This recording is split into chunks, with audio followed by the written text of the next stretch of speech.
ఇది బాగా గుర్తుపెట్టుకో. అన్ని ద్వారాలు మూయబడినప్పుడే దేవుని ద్వారం తెరవబడుతుంది. అన్ని చేతులు వదిలేసినప్పుడే ఆయన చెయ్యి నీతో ఉంటుంది. అందరూ నిన్ను వెలివేసినా ఆయన నిన్ను చేరదీసే దేవుడై ఉన్నాడు. నీవు మాట్లాడితే వినడానికి ఆయన ఆశ కలిగి ఉన్నాడు. ఆయన నీ ప్రతి కన్నీటి చుక్కకు విలువ కట్టే దేవుడు.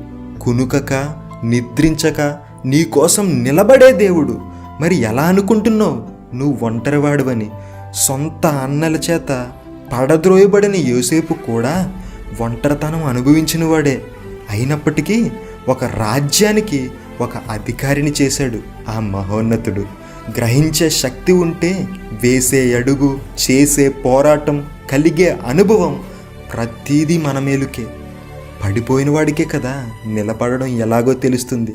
అందుకే ఒక్కసారి ఆలోచించు.